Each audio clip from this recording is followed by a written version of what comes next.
Hello everyone, welcome back to Jasmeet Kaur's corner. आज मैं अपनी किचन में बनाने जा रही हूँ आटे की पंजीरी। तो आइए देखते हैं किस तरह से बनाई जाती है। स्टेप बाय स्टेप बताऊंगी मैं आपको आटे की पंजीरी, और इसके अपने ही बहुत ज़्यादा बेनिफिट्स होते हैं, साथ साथ उसके बारे में भी बात करेंगे। आइए स्टार्ट करते हैं आज की वीडियो। आटे की पंजीरी बनाने के लिए सबसे पहले लेंगे हम आटा। मैं यहाँ पे 1 किलो आटे की पंजीरी बना रही हूँ। आप जितनी भी रेशो में बनाएं उस हिसाब से ही बाकी की चीज़ें उसी रेशो में लीजिएगा। मैं 1 किलो आटे की पंजीरी बना रही हूँ, तो 1 किलो ही मैं इसमें घी ऐड करूँगी, लेकिन थोड़ा सा घी मैं इसमें से बचा लूँगी।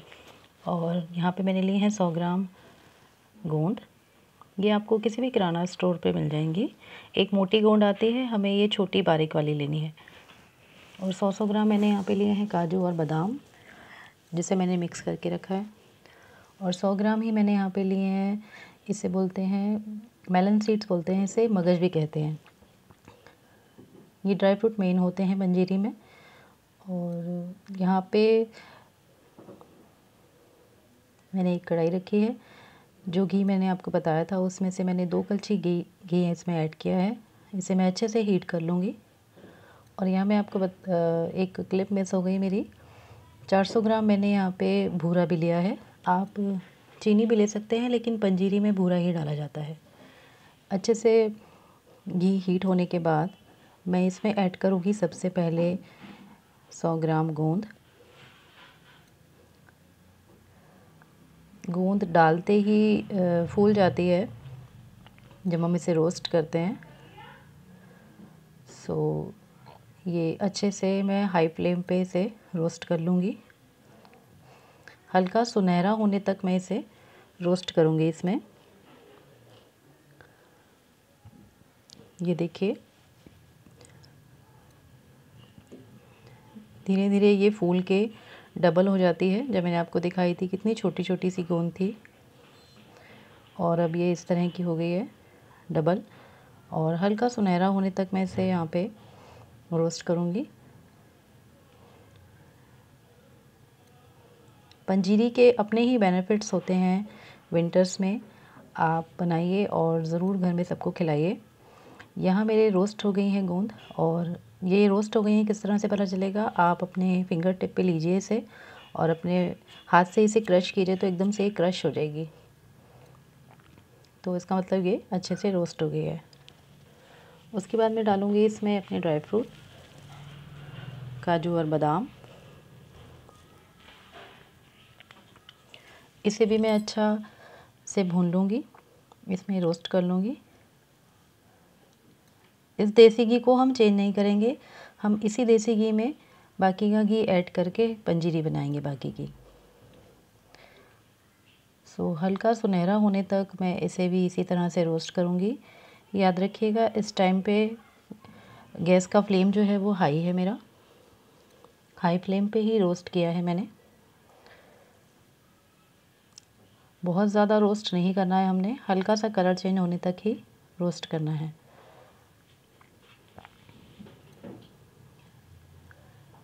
ड्राई फ्रूट आप अपने हिसाब से कम ज़्यादा कर सकते हैं, और सर्दियों में तो ड्राई फ्रूट खाए ही जाते हैं, तो क्वांटिटी में बिल्कुल भी कंजूसी मत कीजिएगा। जितने अच्छे और ज़्यादा ड्राई फ्रूट्स आप इसमें ऐड करेंगे उतने ही ज़्यादा बेनिफिट होंगे इस पंजीरी के।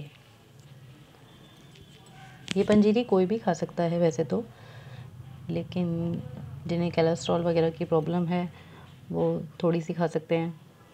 और बाकी ये मैंने तो अपनी प्रेगनेंसी के टाइम पे बहुत खाई है। आफ्टर डिलीवरी मेरी मदर इन लॉ ने बहुत खिलाई है मुझे ये पंजीरी। अभी तक मैं फ़िट हूँ यही पंजीरी खा के। मैं हर साल कम से कम 2 या 3 बार तो ये पंजीरी बना ही लेती हूँ।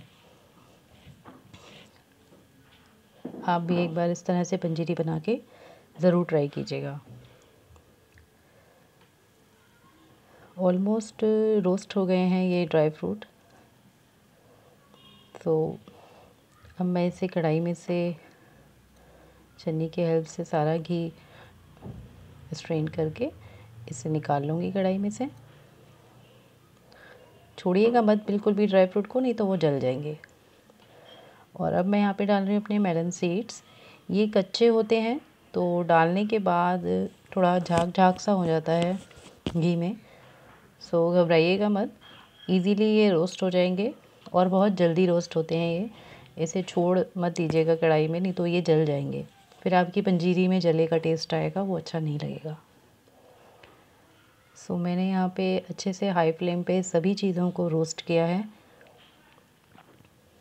ये ऑलमोस्ट रेडी हैं क्योंकि सबसे जल्दी रोस्ट हो जाते हैं।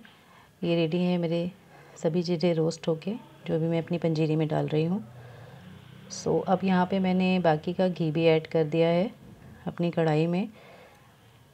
मैं आपको दिखाती हूँ कि थोड़ा सा घी मैंने इसमें बचा लिया है, 1 कलछी के आसपास। अगर मुझे नीड लगेगी तो मैं डालूँगी, अदरवाइज़ मैं नहीं इसमें ऐड करूँगी। 1 किलो आटे की पंजीरी बनाने के लिए इतना घी इनफ है। सो यहाँ पे घी के मेल्ट होने का वेट करेंगे। उसके बाद मैं इसमें ऐड कर दूँगी अपना आटा। सारा आटा एक ही बार में ऐड कर देंगे और धीरे धीरे इसको चलाएंगे पौनी की हेल्प से।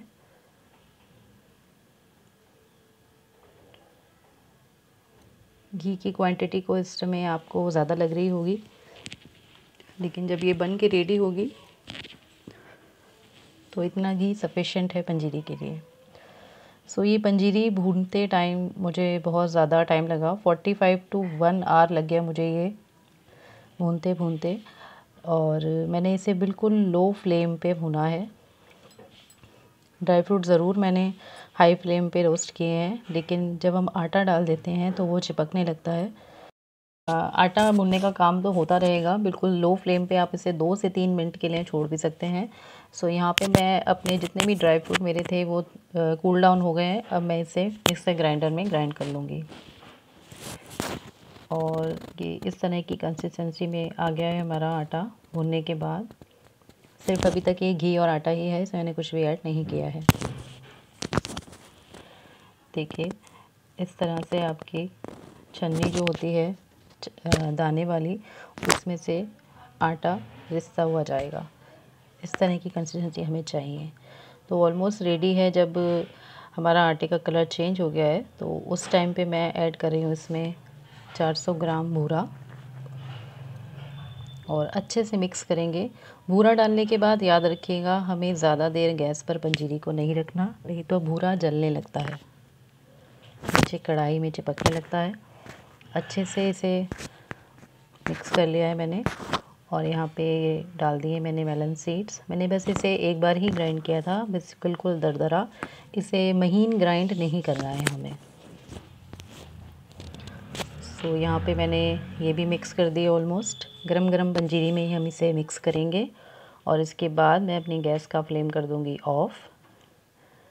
कढ़ाई को उतार लेंगे हम गैस पे से। सो अब मैं यहाँ पे इस स्टेज पे अपने सारे ड्राई फ्रूट जो मैंने ग्राइंड किए थे, इन्हें भी मैंने दरदरा ही पीसा है। थोड़े बहुत ड्राई फ्रूट मुंह में आते हैं तो वो बहुत ही ज़्यादा यमी लगते हैं।